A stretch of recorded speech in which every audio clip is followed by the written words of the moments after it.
Buenos días, ¿cómo andan? Buen Buenos día. días. Tenemos 25 personas, ¿saben si falta alguien o si alguien llega tarde? Que tenemos que esperar un poquito.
Bueno,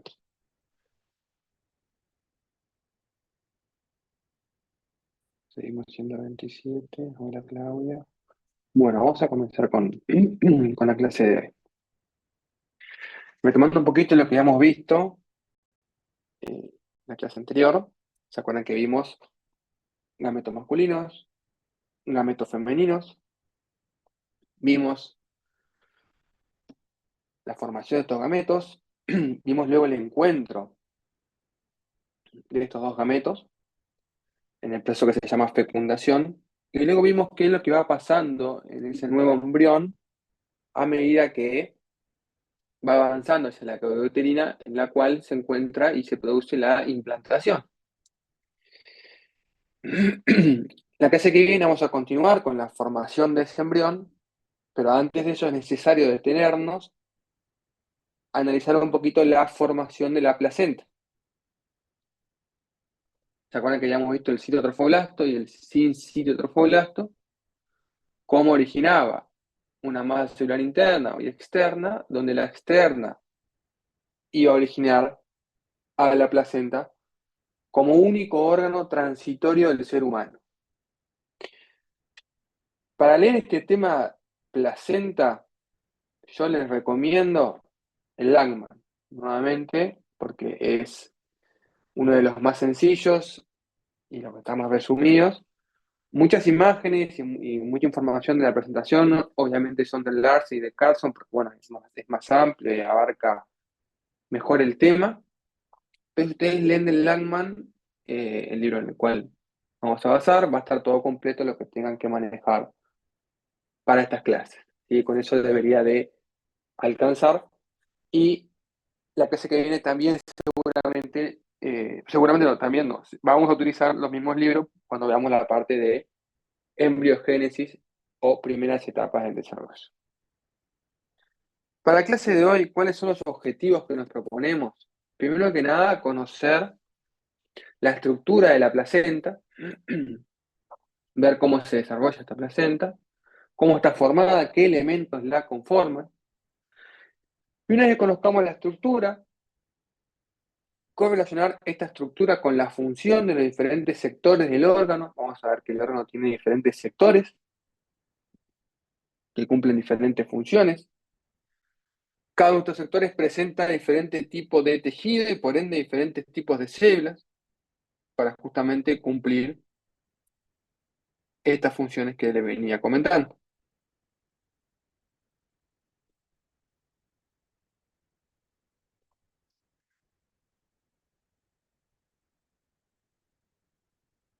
Una vez que entendamos esta estructura, vamos a comprender los diferentes procesos que van sucediendo en la placenta hasta llegar a su maduración completa. Porque una vez que se forma la placenta, la misma tiene que madurar para poder cumplir la función que básicamente es nutrición del feto. Y esta nutrición del feto se va a dar por un sector de la placenta que se denominan vellosidades. Estas vellosidades de la placenta son las quienes van a transportar la sangre materna hacia el feto para poder llevar a cabo la nutrición. ¿Por qué se debe esto? Porque recordemos que son masas de células que están creciendo de forma bastante veloz, lo cual lleva a una gran demanda de energía. Y si no se establece una circulación sanguínea que lleve oxígeno y nutrientes, el feto no se va a poder nutrir solamente de la secreción uterina. Va a necesitar nutrientes y oxígeno en grandes cantidades para poder nutrir. En el momento en el cual se forma la placenta, estamos situados aquí. Una vez que ya se implantó el embrión, ¿se acuerdan que hemos visto? La ovogénesis, la ovulación, la formación del cuerpo lúteo. Acá en la ovulación se encuentra con el gameto masculino, ocurre la fecundación y este embrión, perdón, se empieza a implantar. Cuando el embrión se implanta, ¿quién es que sostiene el crecimiento de este embrión y todos los cambios corporales que sufre la mujer durante el embarazo? El cuerpo lúteo. Recuerden que el cuerpo lúteo empezaba a sintetizar y secretar progesterona, que era la hormona que se encargaba de fomentar el crecimiento de este embrión y de los cambios maternos. Sin embargo, llegó un punto en el cual el embrión y toda la masa embrionaria es más grande que el cuerpo lúteo, por decirlo así de alguna forma. Lo que quiero transmitir es, el cuerpo lúteo no alcanza para poder mantener vivo a este embrión desde el punto de vista hormonal, porque las hormonas lo que hacen es adaptar el cuerpo materno para darle vida a este embrión. Para darle vida no, para mantenerlo con vida. Pero el cuerpo lúteo tiene un tamaño determinado, tiene un límite determinado y por ende va a secretar una cantidad de progesterona determinada. Entonces el aumento de la secreción de esta progesterona va a estar dada por otro órgano que tiene que secretar progesterona. Y este órgano que tiene que secretar progesterona es la placenta. Entonces la placenta va a cumplir una función nutricia para mantener este feto y también va a cumplir una función hormonal para mantener este feto. Va a tener los dos elementos para poder justamente favorecer el crecimiento y brindar el crecimiento. Entonces la placenta va a tener una función endócrina, por lo tanto va a ser un órgano endocrino, totalmente diferente a lo que conocemos, porque es un órgano particular y transitorio del ser humano. Una vez que este embrión se implanta, estamos en esta etapa, nosotros habíamos visto que teníamos una cavidad, un disco bilaminar, una masa celular interna y una masa celular externa, o como se puede ver aquí en este esquema, la cavidad amniótica, el epiblasto, el hipoblasto, el citotrofoblasto y el sincitotrofoblasto, que era quien invadía este estroma uterino donde estaban las lagunas vasculares. Nosotros ahora tenemos como que en nuestras cabezas poner pausa a este sector y nos vamos a concentrar qué es lo que pasa en este sector. Pero recuerden que si bien nosotros damos por un lado el crecimiento embrionario y por otro lado damos la placenta como clases separadas, esto pasa toda la vez. O sea, día uno se desarrolla la parte placentaria y también se desarrolla la parte fetal, día 2 se desarrolla la parte fetal, también va todo sucesivamente. Que no es que pase una cosa y después pase la otra, no, va todo una película unida donde diferentes lugares van pasando diferentes procesos, pero va todo lo mismo. Es como en la vida misma. O sea, ustedes están en clase y mientras, no sé, otro familiar de ustedes está haciendo otra tarea, la vida sigue. Bien, no es que se detiene todo hasta que se forma la placenta, luego se forma el embrión. Va todo sincrónico hasta que se logra formar a la placenta. Esta placenta, aquí tenemos una imagen, obviamente esto es reconstruido, o sea, sale así, pero es reconstruir la imagen, está limpia, está alterada para que se pueda ver cuál es la idea. Esto es extrauterinamente, recuerden que la placenta estaría como recubriendo a todo el embrión, formando una burbuja, ¿bien? O sea, va a estar la cavidad uterina y en la cavidad uterina va a estar la placenta y luego viene el líquido amniótico y luego viene ese embrión o ese feto.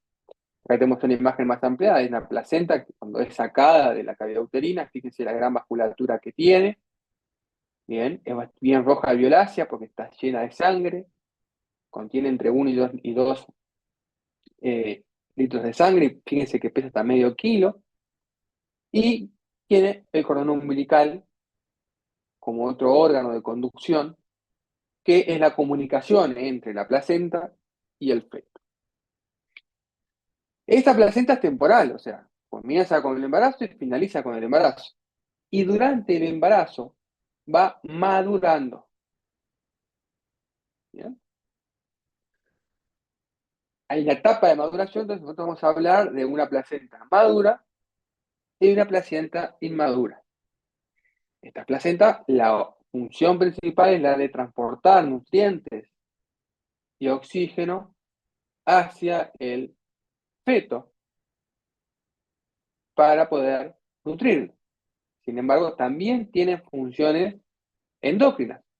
Ya dijimos que va a liberar la progesterona y estrógenos para mantener a este nuevo individuo vivo, pero además también va a liberar la hormona gonadotrofina humana, o HCG.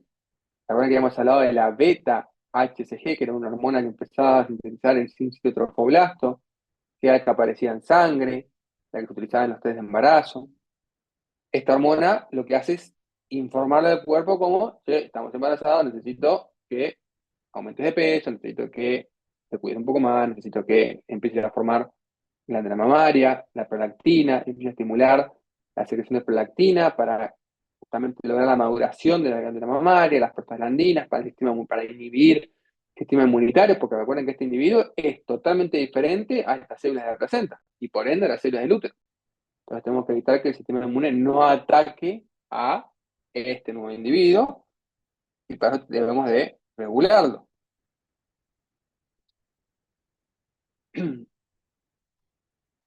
Luego, esta placenta, cuando finaliza el embarazo, se saca, se expulsa, ¿no? Que esa que se expulsa, todos los mamíferos se expulsan de la placenta automáticamente y finaliza. Bien. Si nosotros pudiéramos mirar el crecimiento humano, que se puede, que es difícil, pero si se pudiera mirar fácilmente, veríamos algo similar a esto. Es una imagen real histológica, obviamente no humana, en la cual podemos ver un epitelio cilíndrico simple, un estroma de tejido conjuntivo laxo, con muchísimos linfocitos y algunos macrófagos,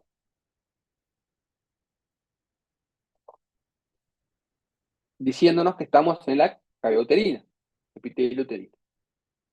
Dentro de este estroma uterino encontramos esta estructura, que aparece aquí un poco más desorganizada, llena de lagunas sanguíneas, que es el embrión implantado. Este embrión implantado que va a contener un epiblasto y un hipoblasto con una cavidad amniótica, Y luego vamos a encontrar al sincitio trofoblasto que invade a este estromo-uterino. Fíjense cómo acá todo este tejido parece no tener límites. O sea, estas células junto con este, junto con este, no hay unos límites celulares claros, sino que están separados. Este sincitio trofoblasto es quien va a originar la placenta. Pero lo hace con la ayuda del útero. Este endometrio, que es la mucosa uterina, el tejido conjuntivo laxo más el epitelio, se va a modificar junto con el sincitio trofoblasto para dar origen a la placenta. Por lo tanto, vamos a encontrar que este estroma uterino va a sufrir un cambio funcional y morfológico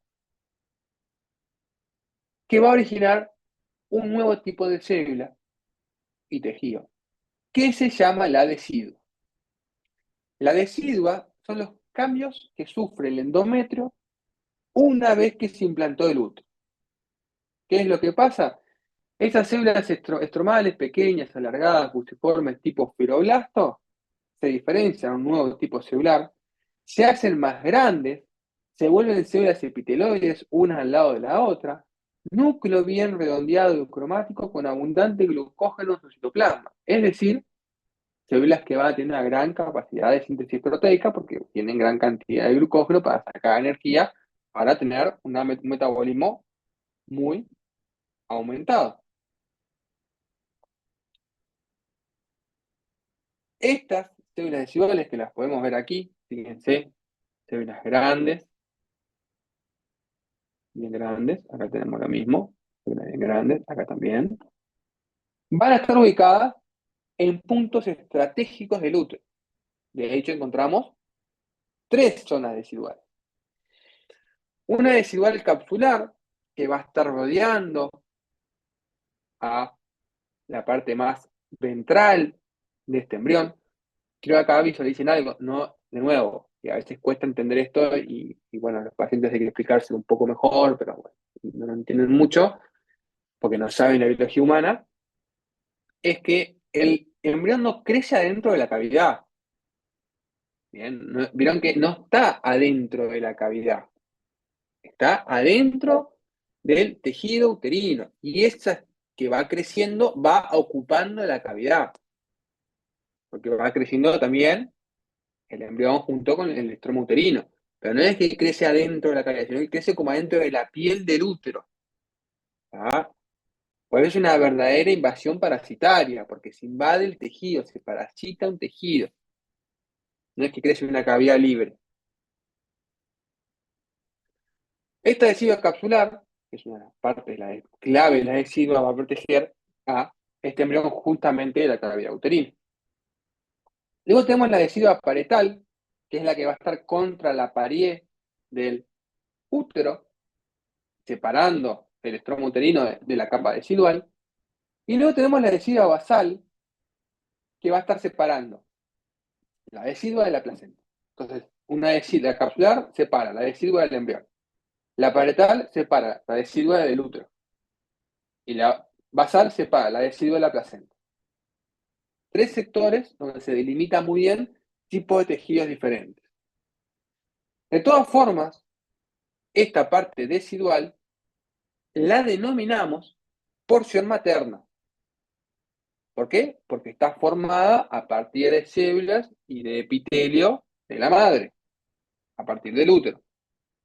Entonces le decimos que es una decidua materna. Por otro lado, vamos a encontrar una porción fetal en la placenta, ¿verdad? Que es el corio.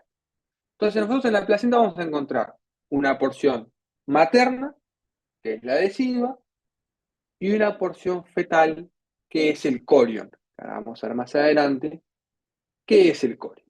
Como pueden ver acá, a medida que se va desarrollando este embrión, va aumentando también la masa placentaria. Y para que esta masa placentaria comience a aumentarse, tiene que interactuar adecuadamente con el útero. Y los tejidos que conforman la placenta son dos: el sincitio trofoblasto y el citotrofoblasto. ¿Qué es lo que va a ir pasando? Este sincitio trofoblasto va a ir invadiendo a la cavidad, a la estroma uterino, va a ir como tomando, invadiendo a las lagunas de vasos uterinos que tenemos dentro del estroma, y mientras que el citotrofoblasto también va invadiendo hacia el estroma uterino. Si pudiéramos verlo como en fotitos a medida que va pasando el tiempo, fíjense a los 5 o 6 días luego de la fecundación, como toma contacto el embrión, se expande el sincitotrofoblasto, pasan 3 días más, se sigue invadiendo el sincitotrofoblasto, se va metiendo el embrión hacia adentro del estroma uterino, y cuando está metido adentro del estroma uterino, fíjense cómo el citotrofoblasto empieza a formar vellosidades también de invasión. O sea que no solamente invade el sincitio trofoblasto, sino que también va invadiendo el citotrofoblasto para formar lo que vamos a conocer como vellosidades placentarias, que son las que van a establecer la comunicación nutricia entre la madre y el feto. ¿Bien? Obviamente, mientras esto sucede, lo que está pasando aquí es el desarrollo embrionario, que no lo vamos a analizar, pero sigue pasando, tal como ven acá, en esta imagen.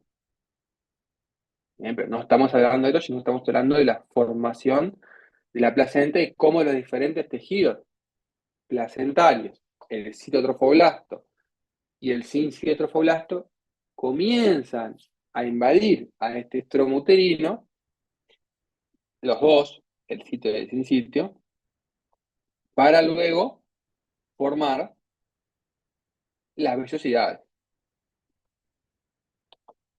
¿Bien?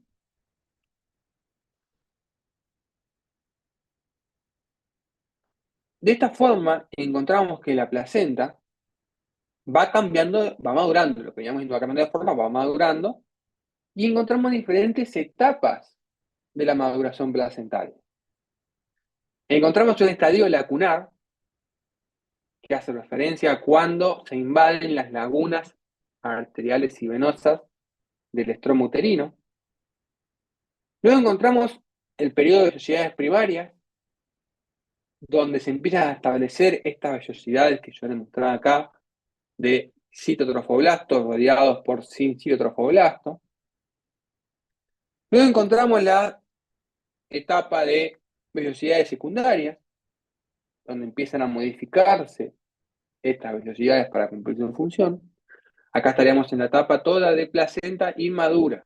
Todavía no está establecida la circulación materno-fetal.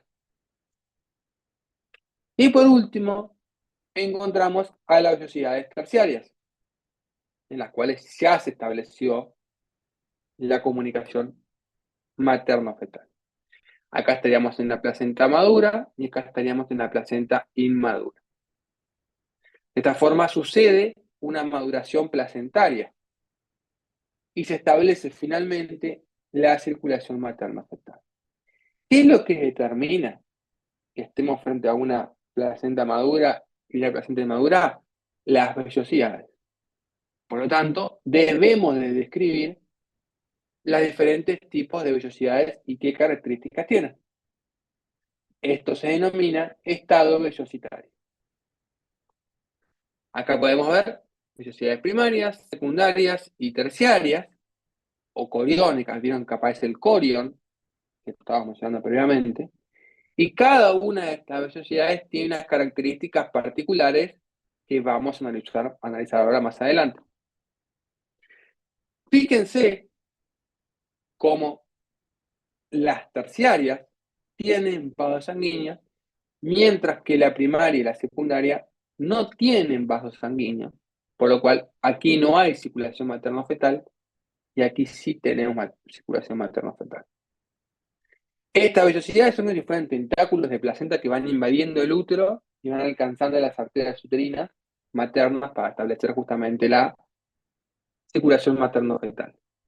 Para que la circulación materno-fetal también suceda y ocurra, tiene que haber sangre fetal, es decir, que en el feto en algún momento tuvo que haber ocurrido la formación de vasos sanguíneos y de células de la sangre, elementos formes de la sangre. Por lo tanto, para que esto ocurra, también tiene que haber habido cambios significativos a nivel fetal. Vamos entonces a analizar cada una de estas vellosidades, primarias, secundarias y terciarias, cuáles son sus características y cuál es el objetivo final de las funciones que va a cumplir cada una de estas vellosidades. Las primeras van a ver que son de anclaje y las segundas van a ver que son de nutrición fetal o embrionaria y el establecimiento de la circulación materno-fetal. Vamos entonces a comenzar analizando las vellosidades primarias, cuáles son sus características y cuáles son sus funciones. Las vellosidades primarias, como podemos ver aquí en este esquema que es el mismo que en el anterior, van a estar compuestos por una parte externa de sinsitio trofoblasto y una parte externa del citotrofoblasto. Acá podemos ver una imagen histológica verdadera de una vellosidad primaria. En el centro, la flecha amarilla, sin citotrofoblasto, y en la periferia, perdón, en el centro citotrofoblasto y en la periferia sin citotrofoblasto rodeando a esta vellosidad. ¿Por qué se ve así? Por lo que comentábamos anteriormente, ¿se acuerdan que en esta imagen podíamos ver cómo el citotrofoblasto va invadiendo a este estromo-uterino? Entonces, si uno corta por acá y lo mira de frente, va a encontrar un eje de citotrofoblasto y una periferia de sin citotrofoblasto.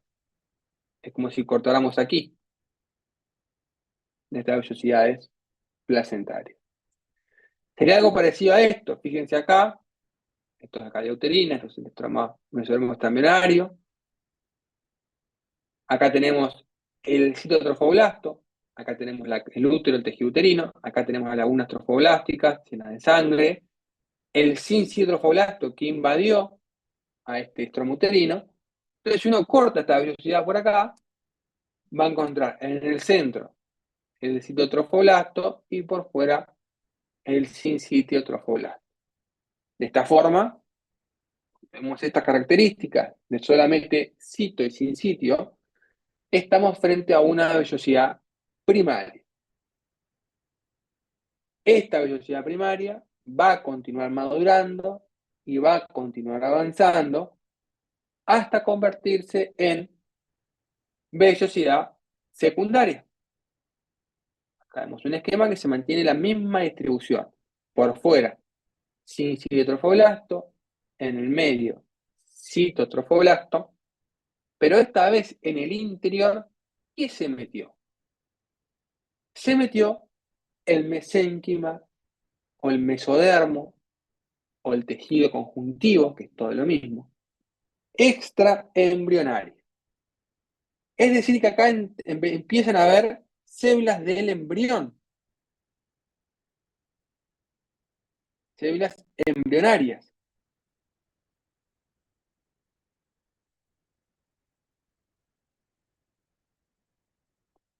Estas células embrionarias comienzan a aparecer aquí, empiezan a desarrollarse a partir del embrión. Acá vemos una vellosidad secundaria en la cual podemos ver por fuera el citotrofoblasto, una pequeña capa de citotrofoblasto y en el interior mesénquima extraembrionario, mesodermo extraembrionario o tejido conjuntivo extraembrionario. Este tejido conjuntivo que aparece aquí, ¿se acuerdan cuando vimos en UTI1 hace muchísimo tiempo? Los tejidos conjuntivos, dividíamos los tejidos conjuntivos en embrionario y tejido conjuntivo del adulto. Y en el tejido conjuntivo embrionario aparecían dos, el tejido conjuntivo extraembrionario y el cordón umbilical. Bueno, acá estamos frente a un tejido conjuntivo embrionario que simula un tejido conjuntivo laxo, pero no es laxo, tampoco es mucoso, como un tejido conjuntivo del cordón umbilical, sino que se denomina tejido conjuntivo extraembrionario.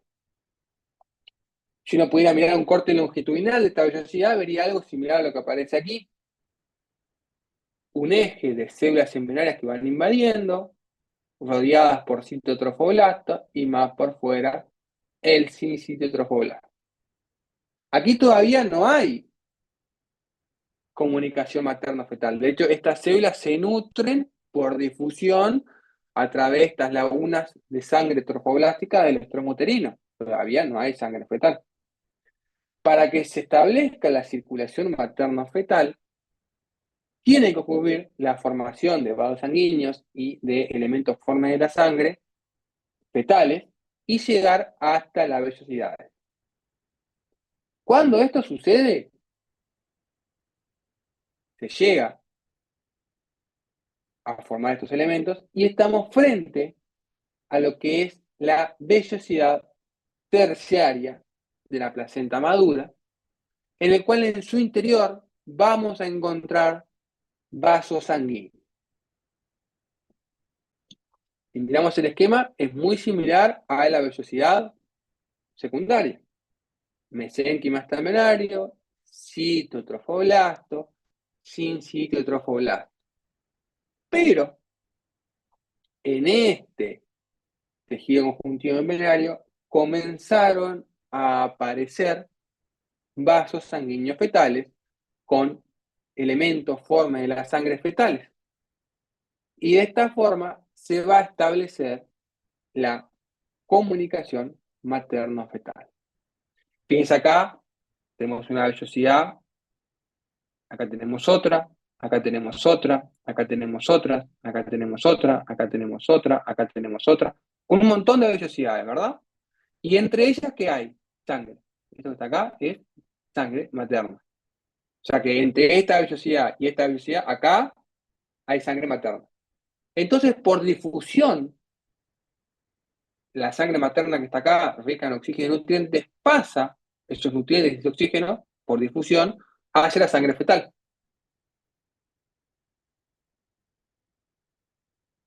¿Y quién actúa como una barrera hematoplacentaria? El cito y el citotrofoblasto. ¿Por qué? Porque si bien esa sangre, el feto es estéril, no conoce lo que son las bacterias ni los virus. Si bien esta sangre fetal, perdón, materna, trae gran cantidad de nutrientes y de oxígeno, también puede traer virus y bacterias. Pues tiene que haber una barrera hematoplacentaria que controle el pasaje. Y es por eso que también en el mesénquima estambenario vamos a encontrar a unos macrófagos fetales que se denominan células de Hofbauer. Estas células de Hofbauer son macrófagos fetales modificados, macrófagos se llama así porque fue Hofbauer quien los describió, pero son células de Hofbauer en fin.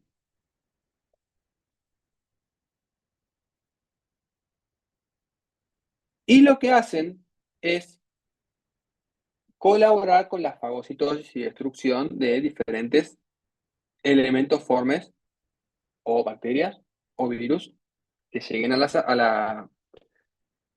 sangre fetal. Es como un mecanismo de defensa inmunitaria fetal que empieza a aparecer tempranamente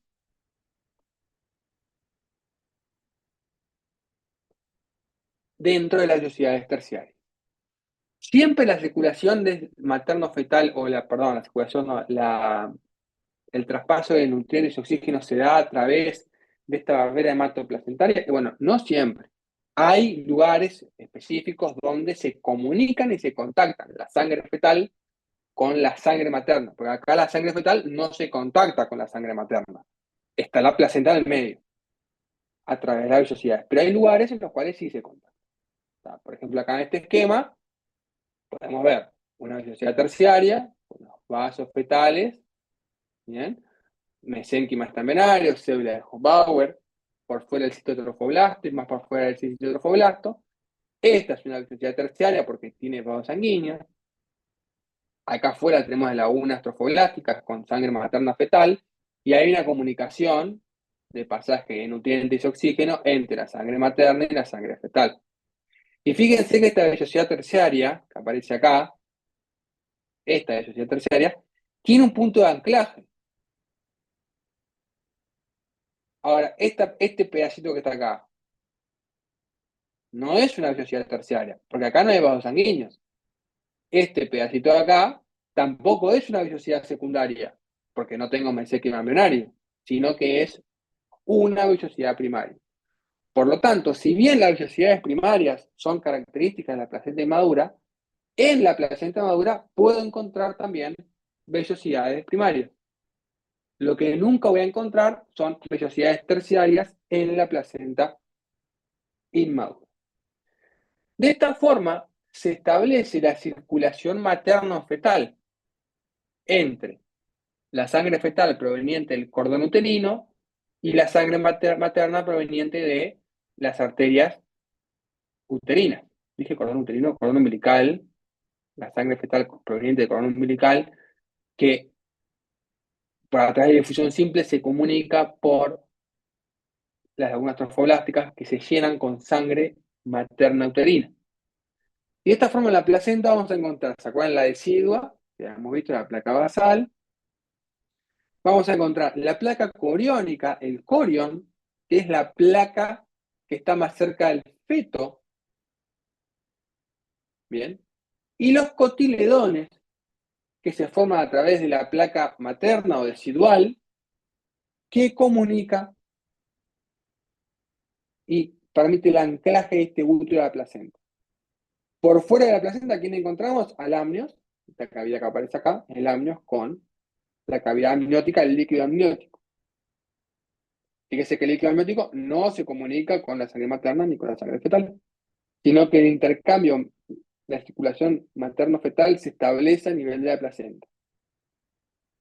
Para resumir un poquito cuáles son las características de estas vellosidades, lo comentamos anteriormente, primarias, secundarias, terciarias. Las primarias solamente cito y sin citotrofoblasto, en el interior citotrofoblasto y por fuera sin citotrofoblasto.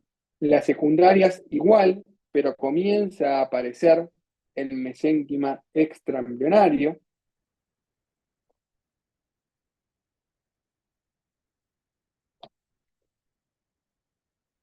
La célula de Scott-Bauer.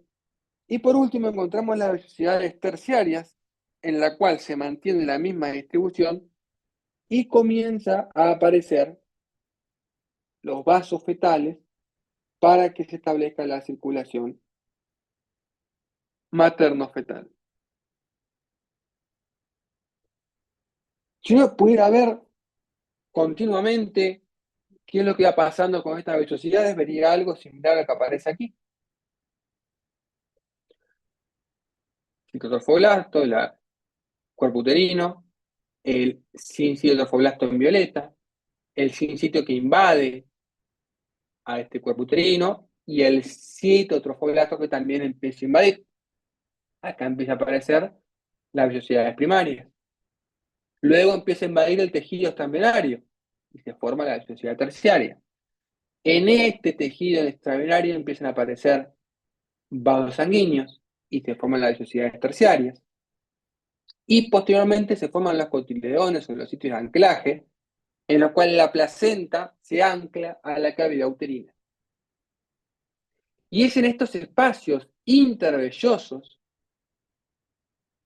donde se da la circulación materno-fetal. Fíjense acá, tenemos una vellosidad, acá tenemos otra vellosidad, y esto que está acá es el espacio intervelloso. O acá tenemos una vellosidad, otra, otra, otra, otra, otra, otra, otra, otra, otra más grande acá, otra, otra, y entre ellas, sangre materna. Y así como se establece la circulación materno-fetal.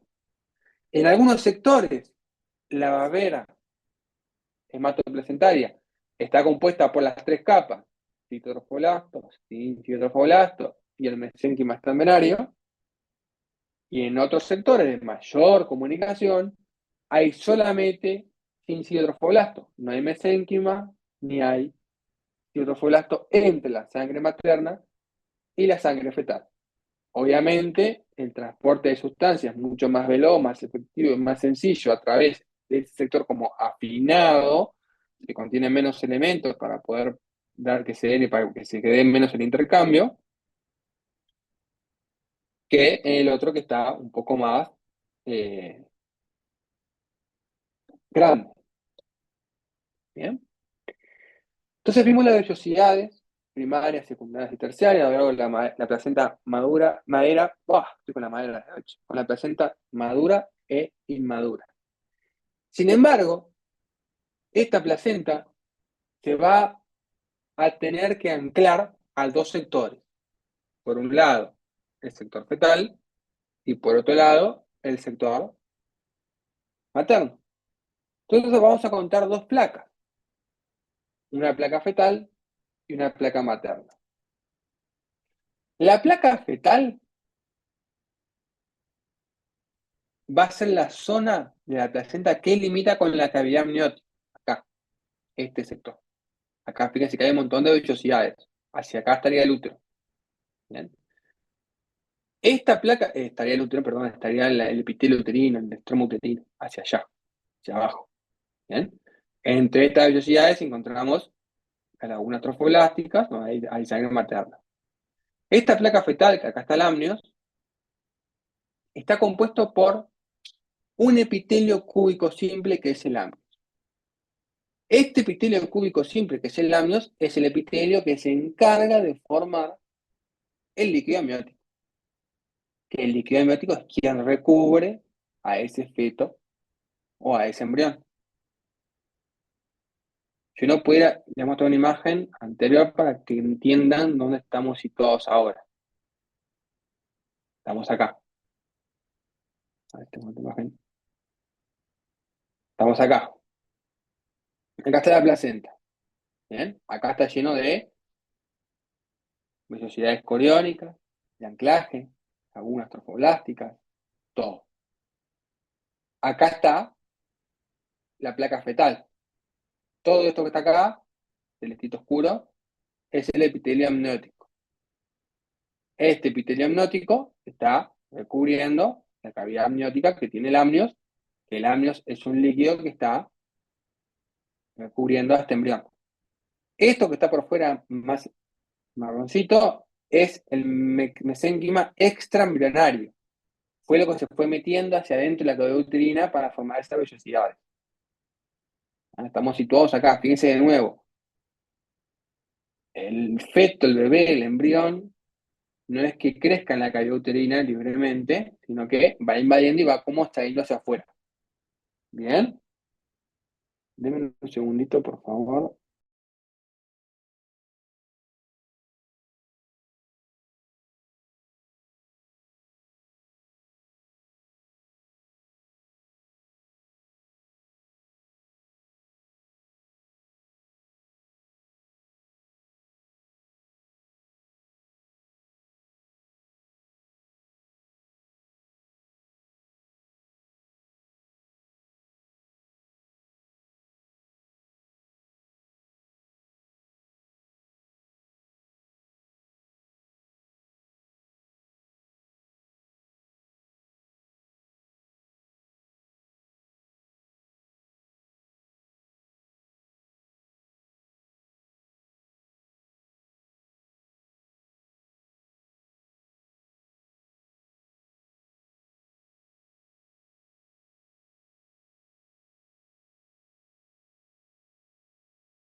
Disculpen, que tuve una llamada un poco importante. Donde estábamos situados, tenemos la placenta, el amnios, el mesénquima extraembrionario, y estábamos viendo que este feto no y crece adentro de la cavidad uterina, sino que va como empujando a este epitelio uterino hacia afuera, ¿verdad? Como si fuera una especie de absceso o grano de pus que va como hacia adentro. ¿Bien? Voy a ver la vellosidad donde estábamos anteriormente. Como las placas maternas, fetales y maternas, y hemos visto la placa fetal, que es el epitelio amniótico. Entonces, si ustedes ven un sector de la placenta en el cual se distingue una epitelio cúbico simple, es el amnios, está en la parte fetal. Bien.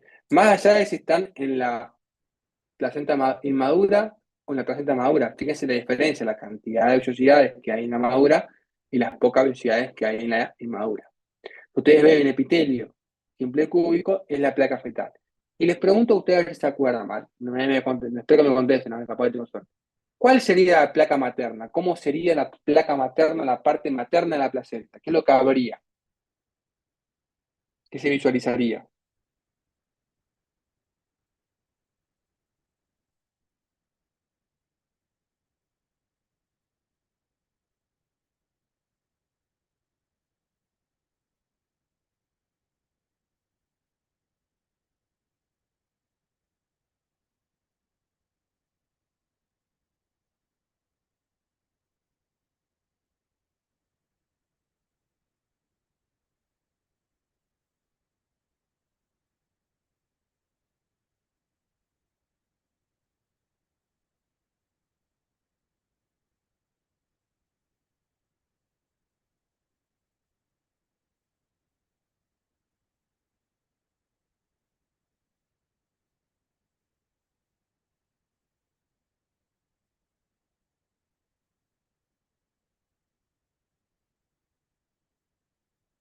En la placa materna, que vamos a visualizar, que ya lo mencionamos anteriormente, es la decidua. Por un lado vamos a encontrar ese endometrio modificado, la decidua, y por otro lado vamos a encontrar al amnios, ese epitelio que recubre la cavidad amniótica. De esta forma, encontramos los dos sectores de anclaje de la placenta. Por un lado, la decidua, la placa basal de la decidua que separa el estroma uterino de la placenta, y por otro lado, la placa fetal, el amnios, que separa a la cavidad fetal, la cavidad amniótica, de la placenta. Dos extremos que comunican feto, madre, y entre ellos encontramos la placenta madura y madura dependiendo de los diferentes sectores, en el cual se establece la circulación materno-fetal, como se ve acá en este esquema, con las velocidades terciarias y en algunos casos velocidades primarias y secundarias de anclaje. ¿Bien? ¿Dudas, preguntas que tengan de placenta?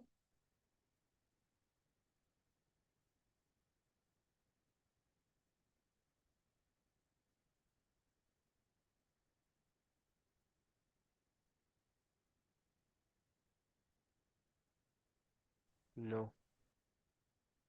Bien. Si no hay dudas, si no hay preguntas, nos encontramos en la clase que viene.